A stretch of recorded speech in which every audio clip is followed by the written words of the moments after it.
Bueno, continuamos con esta segunda reflexión y les voy a compartir sobre el don del perdón. Y le pedimos al Espíritu Santo que nos dé su palabra para que nos acompañe con su Santo Espíritu. Y les voy a leer de la segunda epístola a los Corintios, en el capítulo 6, desde el versículo 11, y dice: desahogos y advertencias. Corintios, os hemos hablado con toda franqueza. Nuestro corazón está abierto de par en par. No está cerrado nuestro corazón para vosotros. Los vuestros sí que lo están. Correspondednos, os hablo como a hijos, abríos también vosotros. No unciros en yugo desigual con los infieles, pues ¿qué relación hay entre la justicia y la iniquidad? ¿Qué unión entre la luz y las tinieblas? ¿Qué armonía entre Cristo y Beliar? ¿Qué comunicación entre el fiel y el infiel? ¿Qué conformidad entre el templo de Dios y el de los ídolos? Porque nosotros somos templo de Dios vivo, como dijo Dios: habitaré en medio de ellos y caminaré entre ellos. Yo seré su Dios y ellos serán mi pueblo. Por tanto, salid de entre ellos y apartados, dice el Señor. No toquéis cosa impura y yo os acogeré. Yo seré para vosotros un padre y vosotros seréis para mí hijos e hijas, dice el Señor Todopoderoso. Palabra de Dios. Pues hermanos, es fácil para nosotros decir yo perdono. Generalmente nosotros de palabra decimos eso, pero sabemos cada uno de nosotros lo difícil que es que el perdón verdadero esté en nuestro corazón, que verdaderamente nos sintamos en paz. Cuando nosotros comenzamos un proceso de perdón, lo primero que tenemos que hacer es la decisión de perdonar, que es lo más difícil, decidir perdonar. Y ya uno confesarse sobre esa situación que tiene uno con alguna persona y pedirle a Dios la gracia de uno poder perdonar. Pero hay que entender algo que les quiero compartir. Dentro de toda la experiencia que yo he tenido con el Señor, me he dado cuenta de que el perdón tiene muchas raíces. Por ejemplo, yo tengo que aprender a perdonar desde niño muchas cosas en mi vida. Si yo no he hecho eso, me toca revisarlo con cuidado, porque puedo haber acumulado durante toda mi vida una serie de resentimientos muy grandes porque no perdono, porque nunca me he preocupado por perdonar y porque quizás no fui muy educado para perdonar desde niño. Ustedes saben que a veces los padres, a pesar de tener muy buenas intenciones, no educan a sus hijos en cosas tan importantes como esa. Enseñarle a un hijo o a una hija a perdonar, a aceptar que no todo sale de la forma que nosotros esperamos. Pero esto se enseña muy poco y muchos seres humanos crecemos con un sentido de resentimiento con la vida, con las personas, con Dios mismo. Porque el primer estado del perdón comienza con perdonar la muerte. Ustedes saben que nosotros guardamos en secreto nuestra sentencia de muerte. Todos nos vamos a morir, pero ninguno aceptamos la muerte. Quizás una persona que esté terriblemente enferma, en medio de los dolores más espantosos, a veces encuentra uno que gente así desea la muerte. Y de pronto una persona desesperada, desengañada, desencantada, en medio de un fracaso, a veces piensa en la muerte mejor que la vida y a veces hasta se suicidan las personas en un momento de desesperación. Pero el común de todos nosotros es que nosotros cargamos con una sentencia de muerte, cada uno de nosotros, y es una carga silenciosa de la que no hablamos siquiera, no la tratamos. Pero nosotros necesitamos asegurarnos de que hemos perdonado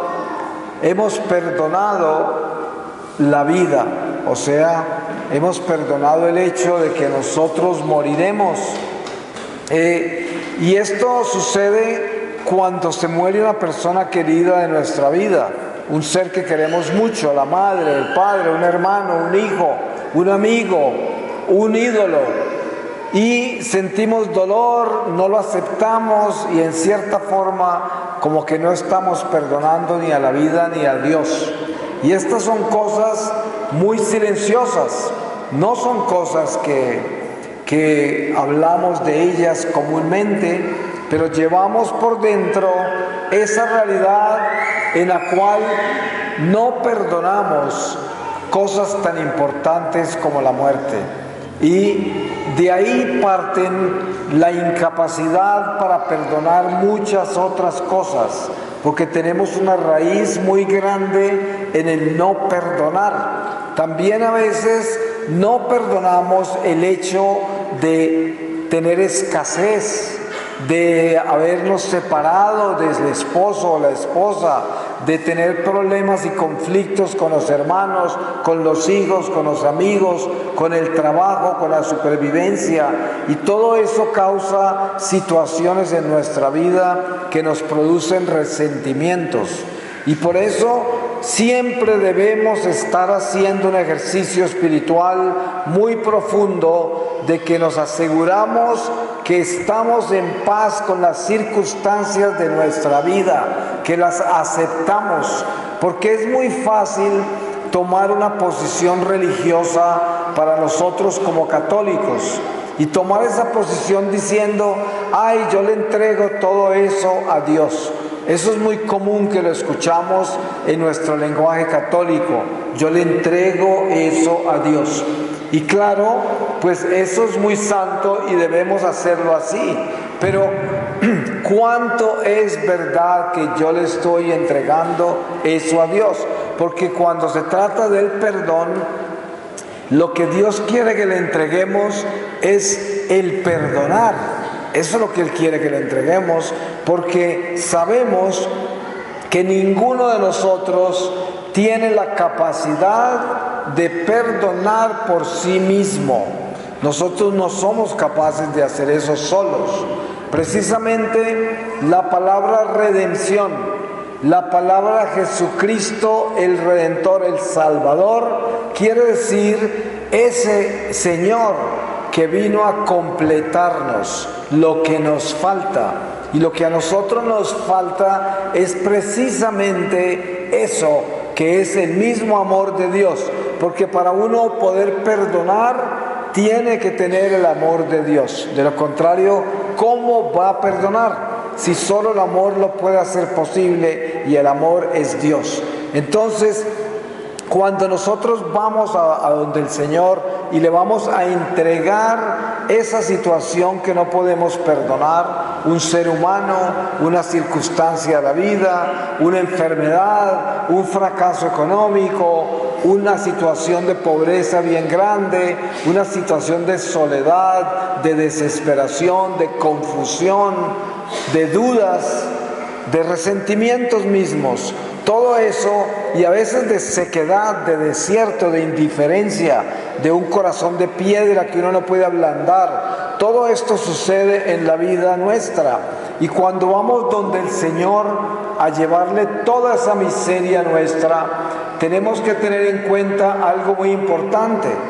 Sí, el Señor es redentor y el Señor completa lo que nos falta, pero para que eso suceda, nosotros tenemos que asegurarnos que le vamos a entregar a Él todo lo que nos corresponde entregar, que es nuestro máximo esfuerzo para hacer lo que le estamos diciendo al Señor que queremos hacer.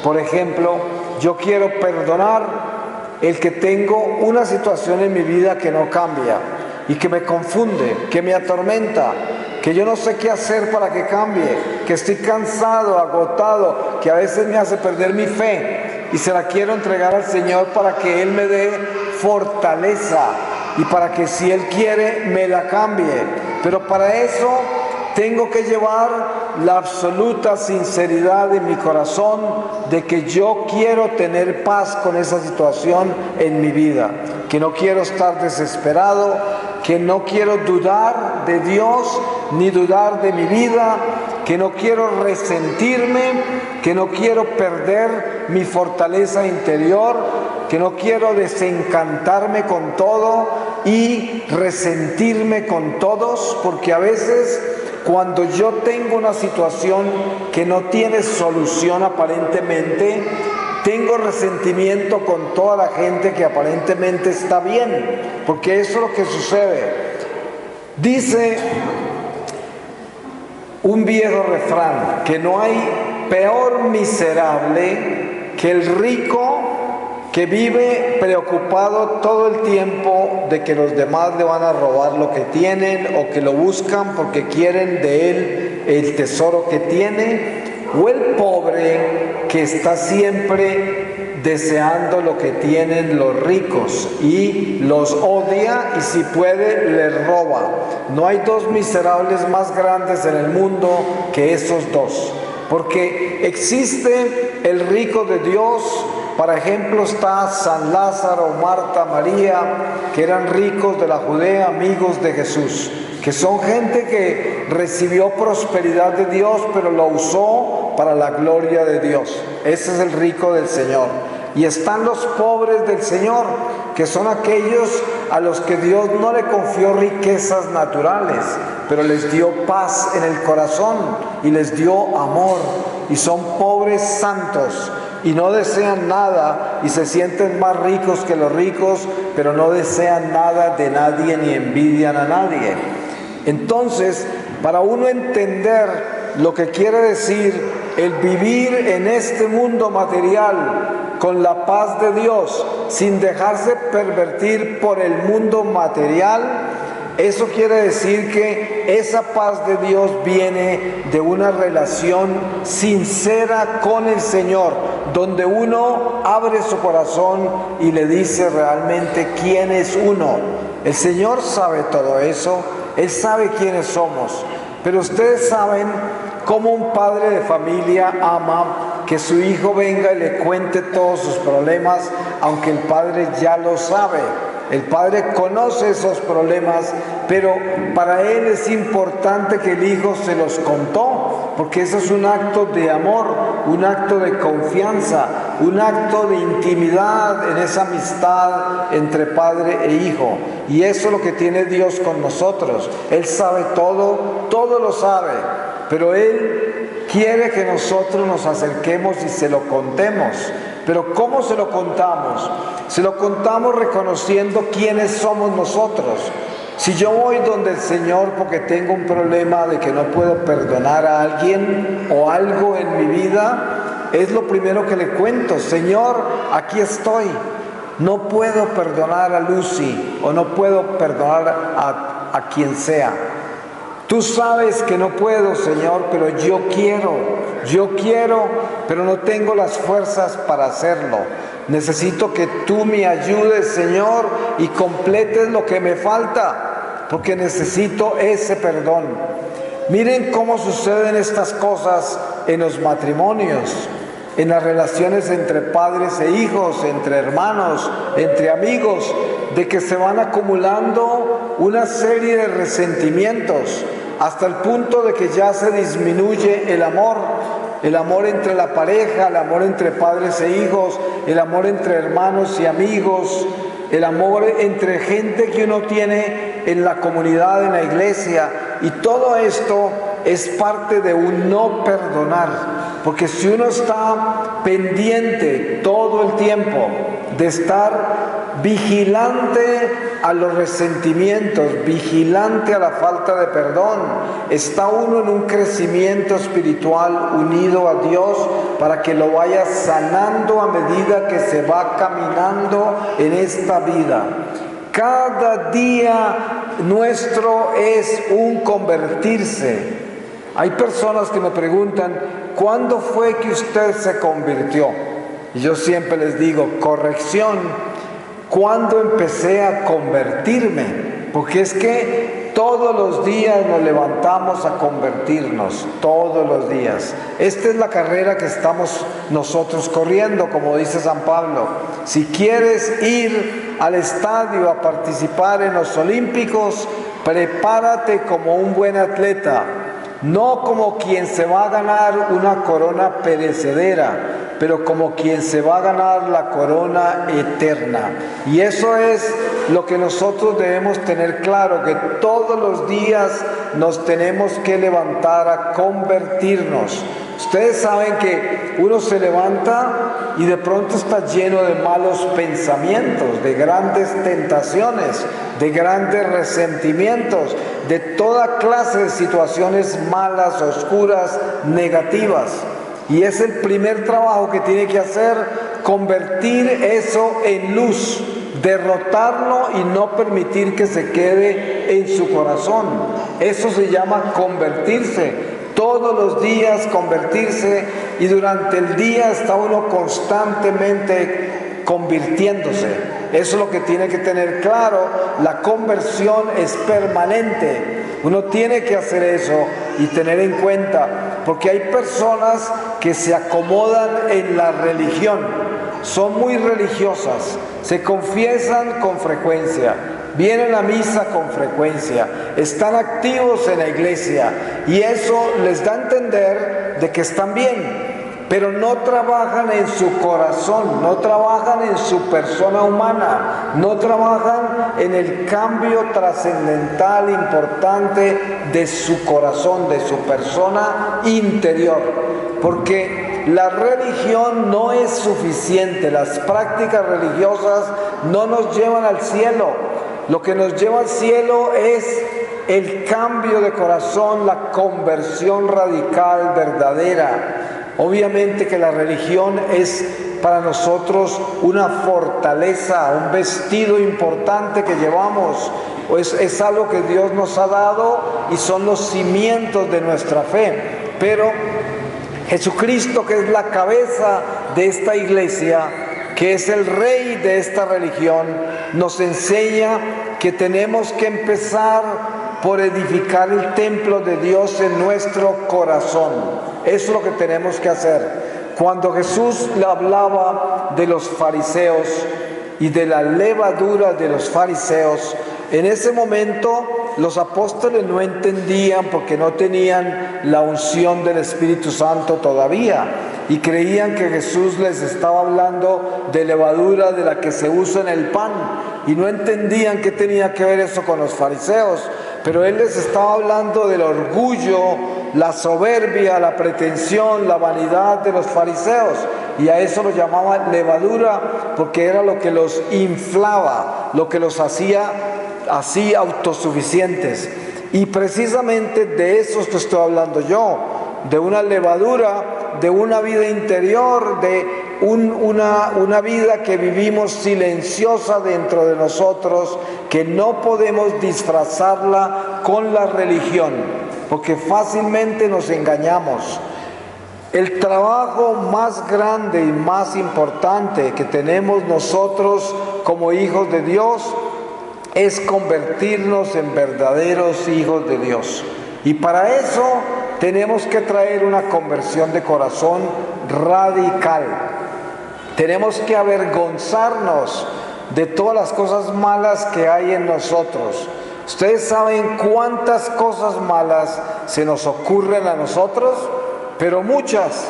Y tenemos que tener en cuenta que al caer en el pecado original, comenzó a fluir por dentro de nosotros una savia buena y una savia mala. Por eso Dios le advirtió a Adán y Eva no comer de esa fruta.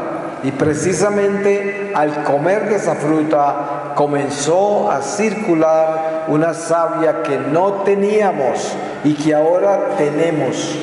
A pesar de haber sido exorcizados de la consecuencia del pecado original por el bautismo, sin embargo, mientras habitemos en esta tienda, como la llama San Pedro, en este cuerpo material temporal, estaremos sujetos a vivir con la imperfección y las tendencias al pecado que hay en nosotros.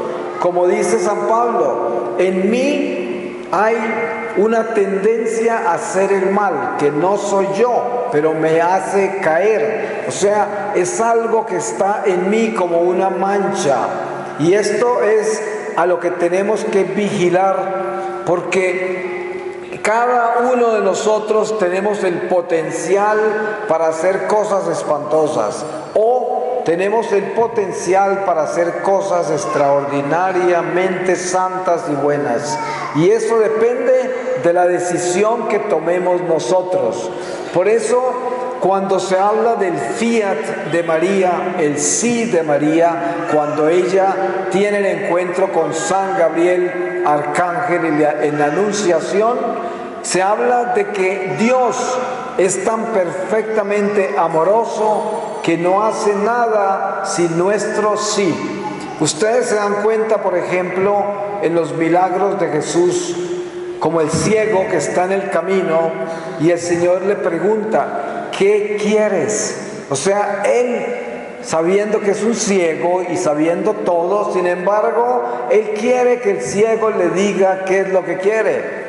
Y cuando el ciego le dice, quiero ver, el Señor le da la vista. Pero primero él entró en ese respeto tan grande, en ese amor tan perfecto, que Él quiere nuestro sí. Por eso Él nos dio el libre albedrío para que nosotros hagamos lo que queramos. Yo todos los días, después de que tuve la experiencia con el Señor, le digo al Señor, Señor, te imploro, toma este libre albedrío y déjame vivir en tu voluntad. Con mi libre albedrío casi me condeno por hacer lo que yo quería. Yo siempre busco hacer lo que no debo. Por eso quiero hacer lo que tú quieres, pero para eso átame a tu voluntad, Señor. Pero eso se lo pido yo. Y es importante darle el sí al Señor, porque Él se encarga de hacer el resto. Él se encarga de completarnos.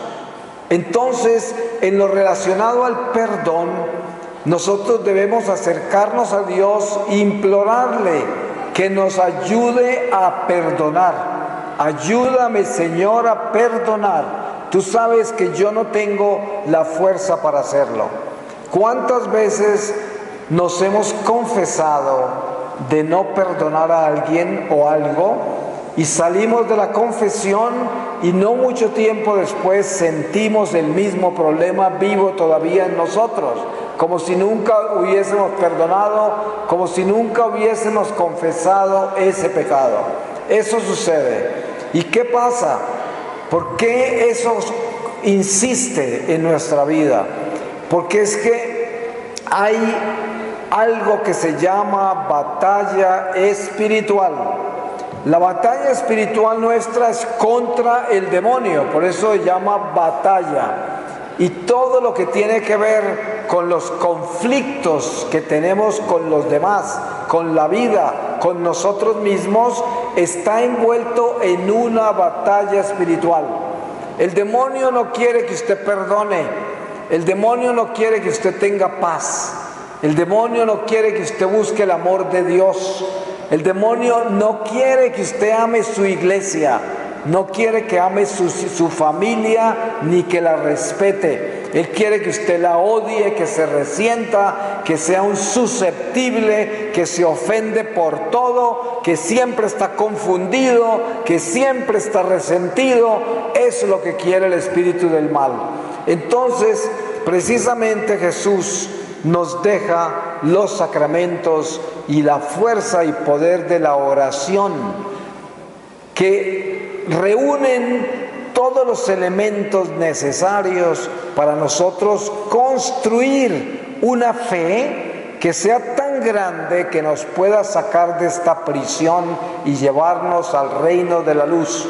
Así de grande es, pero así de grande y minucioso, meticuloso es el trabajo que tenemos que hacer.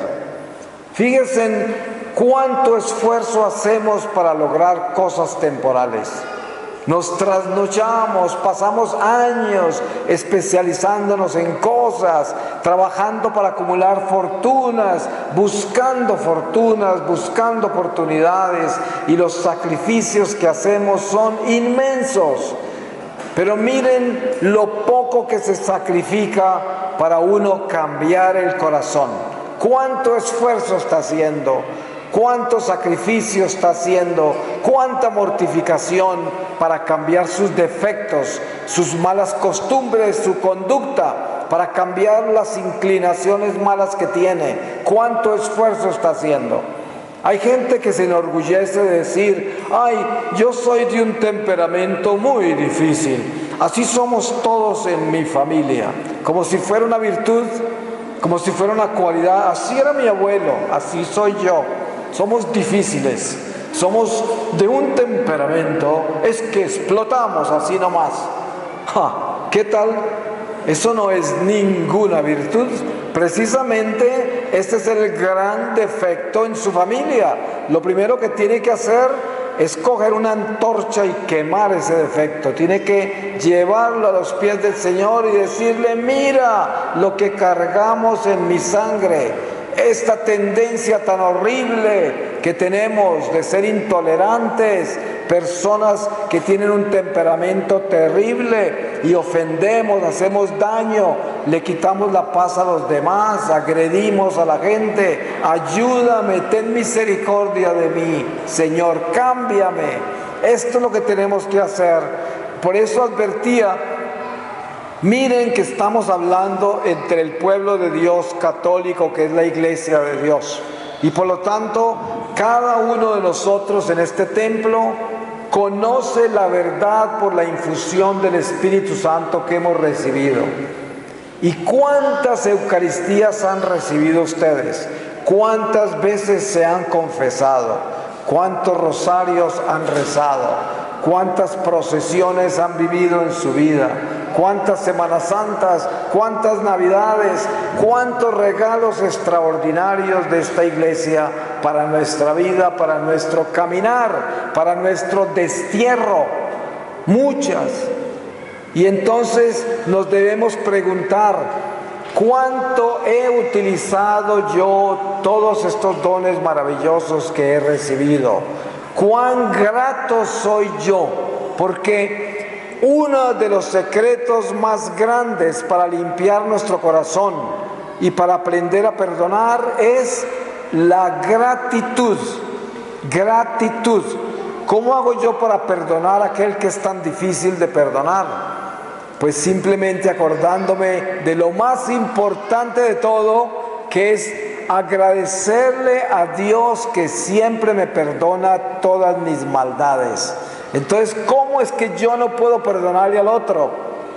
Ustedes han leído todos y todos han escuchado desde el púlpito el pasaje de ese hombre que se presenta ante el rey con una deuda terrible y el rey lo sentencia a quitarle su esposa, todas las cosas. Le quitó todo y el hombre se arrodilla, pide misericordia y el rey le perdona, pero sale y se encuentra con alguien que le debía algo menor y le hizo de todo, lo mandó hasta la cárcel y luego pues lo castiga el Señor. Pero eso es un ejemplo de lo que es la ingratitud. Nosotros, para poder entender el don del perdón, primero tenemos que tener la gratitud con Dios. ¿Cómo hace usted para perdonar? Si alguien le hizo tanto daño, si alguien lo ofendió tan terriblemente, si le pasó algo tan terrible con la vida y ya no le perdona a la vida. En estos días estaba recibiendo yo correos de un señor de Malasia que no conozco, que me escribe por internet, y el señor está pasando por una situación muy complicada y decía: ¿por qué Dios me hizo eso?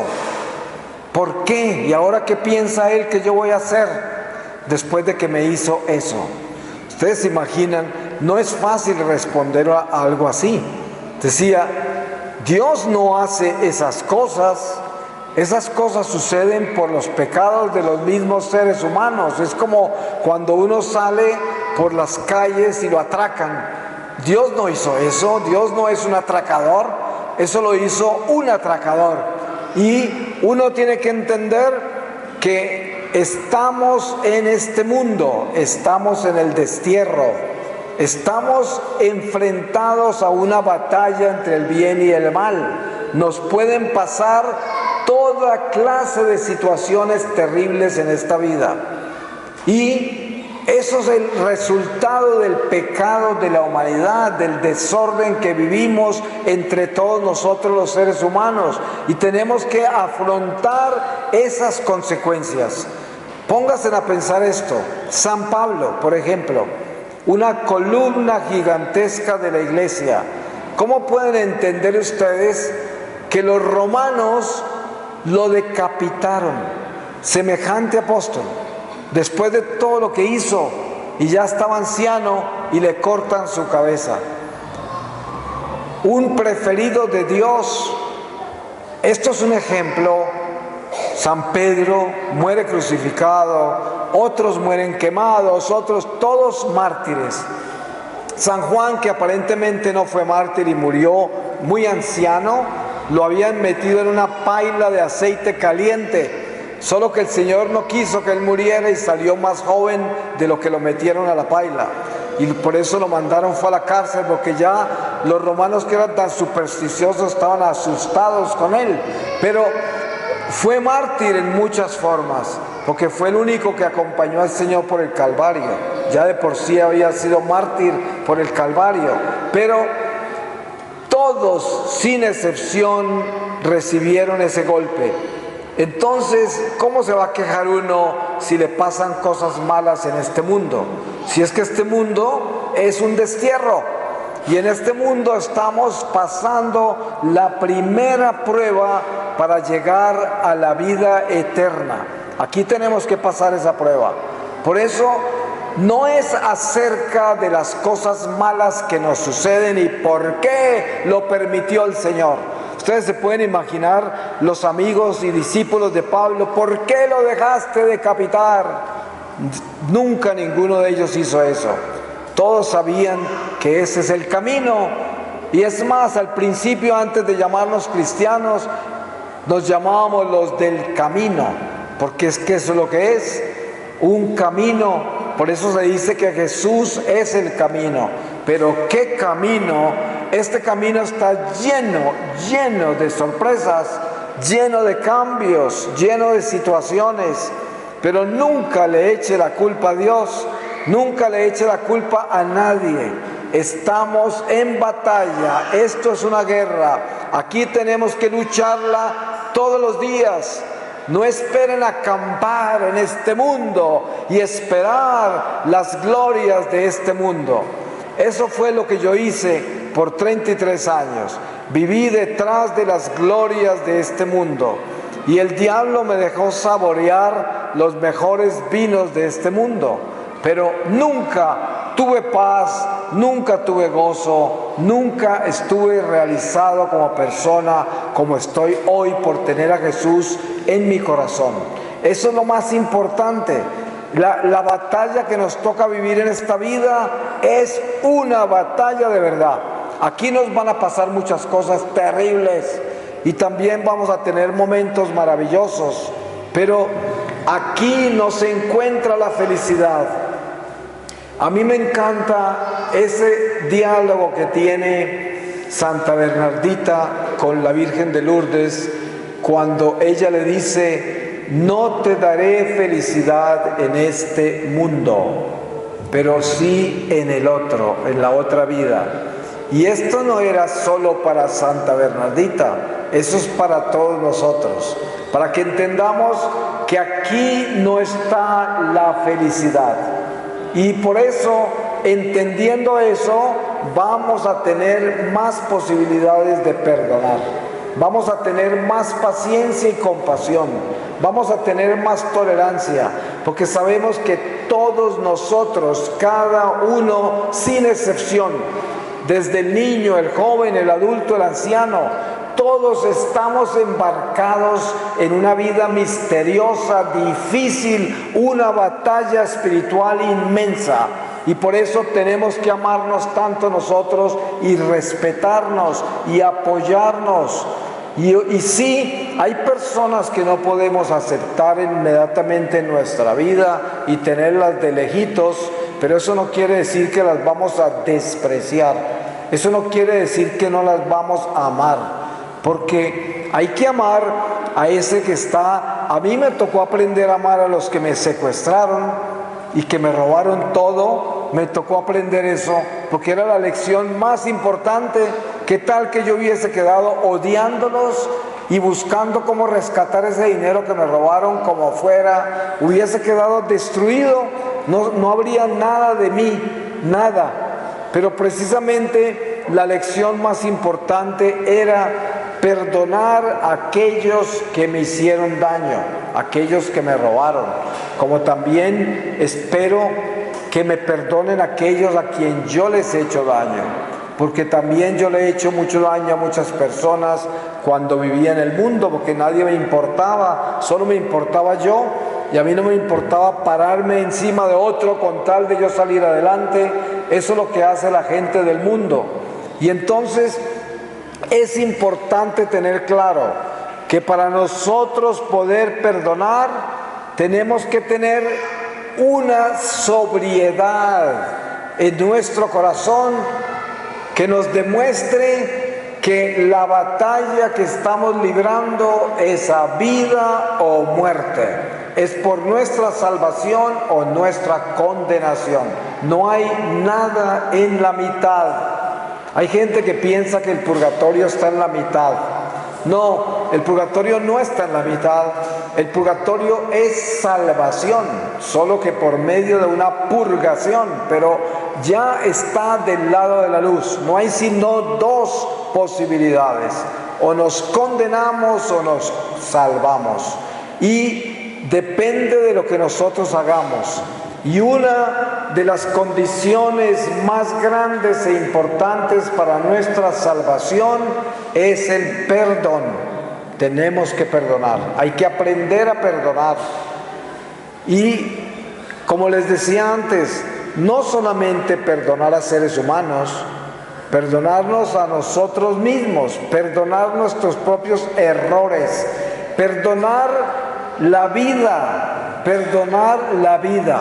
Hay veces, hay personas que se sienten como que la vida las ha tratado mal, los ha tratado mal, e incluso hablan así: a mí la vida me ha tratado muy mal. Así, ¿a quién ha tratado bien? Sí, incluso el que está lleno de dinero hace que más peligro tiene y supuestamente lo está tratando bien la vida.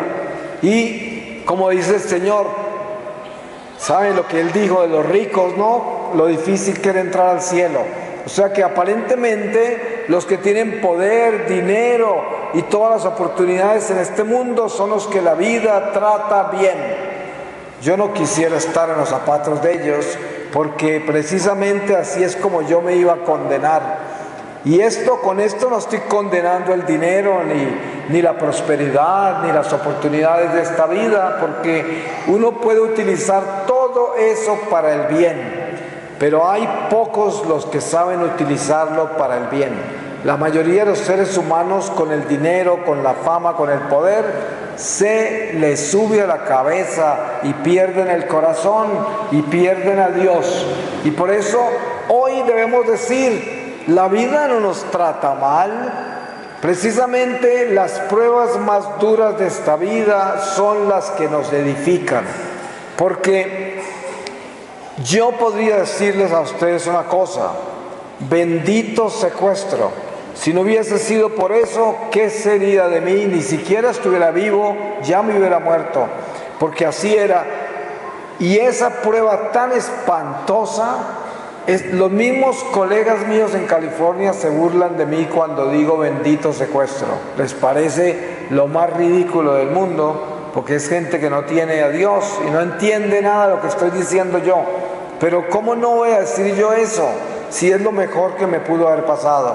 Claro, el sufrimiento que viví fue aterrador, pero no lo cambiaría por nada.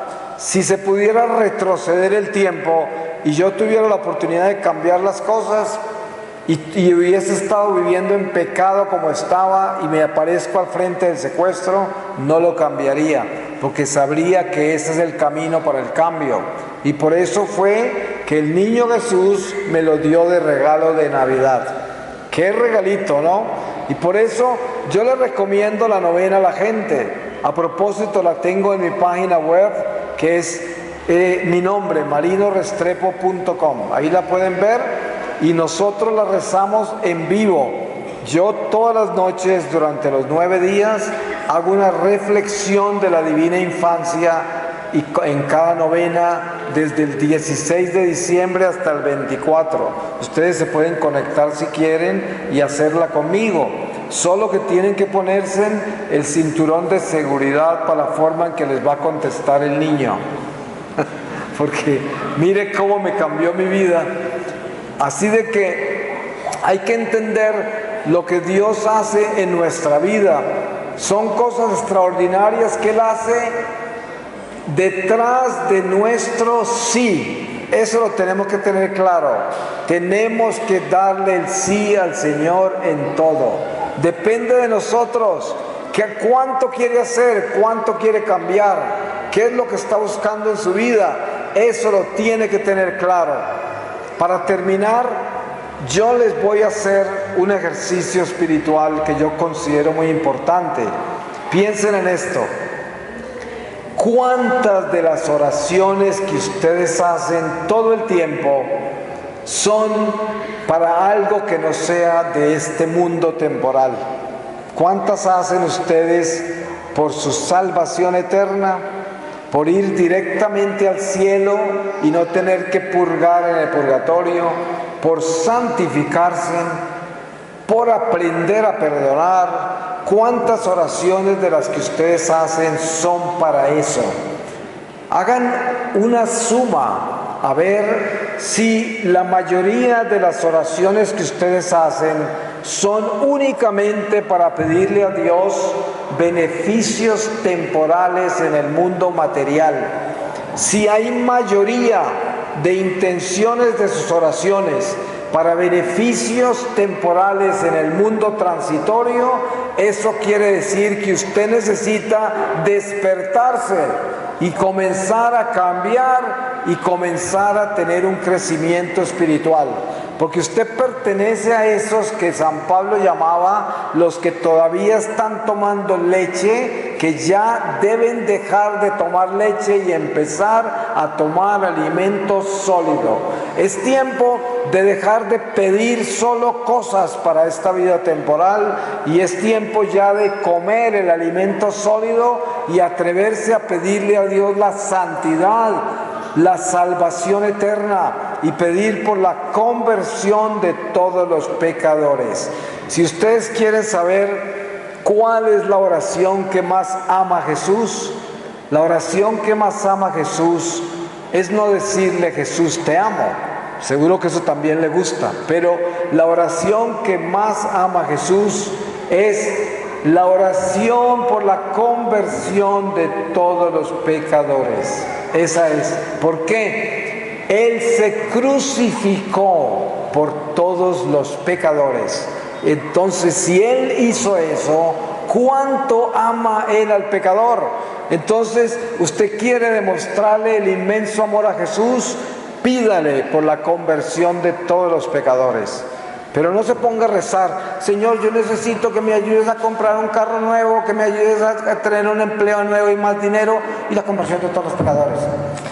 No, es que la conversión de todos los pecadores tiene que ser tan importante como cuando le pide el coche nuevo, igual de importante. Porque ustedes saben, en las oraciones uno siempre tiene una intención, una pasión, una emoción para pedir lo que necesita. Y lo dice con una intención. Y las otras cosas que son como religiosas, como cosas que son buenas de hacer, las dice rapidito y sin profundidad. Eso no tiene valor. Por eso hay que aprender a orar y asegurarse que las cosas que nosotros hacemos en la oración, las hacemos trascendentalmente, con profundidad, con una intención sincera, con amor, con esa pasión. Eso se necesita en todo lo que nosotros coloquemos en la oración. Pues le voy a pedir al Señor su palabra para que sellemos todo lo que aquí hemos compartido esta tarde y el diablo no se robe todo lo que nos ha dado el Espíritu Santo. Y así lo sellamos con la palabra del Señor.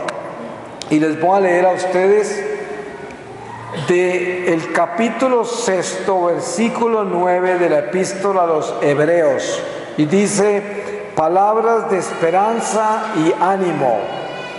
Pero de vosotros, queridos, aunque hablemos así, esperamos cosas mejores y conducentes a la salvación. Porque no es injusto Dios para olvidarse de vuestras obras y del amor que habéis mostrado en su nombre con los servicios que habéis prestado y prestáis a los santos. Deseamos, no obstante, que cada uno de vosotros manifieste la misma diligencia para la plena realización de la esperanza hasta el fin, y no seáis indolentes, sino más bien imitadores de aquellos que, mediante la fe y la perseverancia, heredan las promesas. Cuando Dios hizo la promesa a Abraham, no teniendo a otro mayor por quien jurar, juró por sí mismo, diciendo: te colmaré de bendiciones y te multiplicaré sin medida. Palabra de Dios. Pues le damos gracias a Dios por la oportunidad que nos ha dado de reunirnos en esta tarde a compartir los misterios de nuestra fe, a compartir las maravillas que Él hace en nuestra vida, porque hoy fui yo el que di el testimonio, porque era mi turno, pero es que cada uno de nosotros tenemos un testimonio. La vida de cada uno de nosotros es importante, importante para la iglesia, importante para su vida. Pues le damos gracias a Dios por nuestra vida, por nuestra iglesia, por la oportunidad que nos da de pensar, de recapacitar, de mirarnos por dentro, de confiar en Él, de dejar esta angustia, esta preocupación, esta soledad, este desencanto y animarnos y darnos cuenta que nos espera algo maravilloso al final de esta vida y que todos estos afanes van a terminar. Esto se va a acabar. Esto va a pasar, y lo que viene, si pudiéramos ver lo que nos espera en Jesucristo al final de esta vida, si le obedecemos, estaríamos en éxtasis de alegría, se los aseguro, porque así es. Por eso vale la pena ser fiel, vale la pena ser santo, vale la pena vivir con Dios. Amén.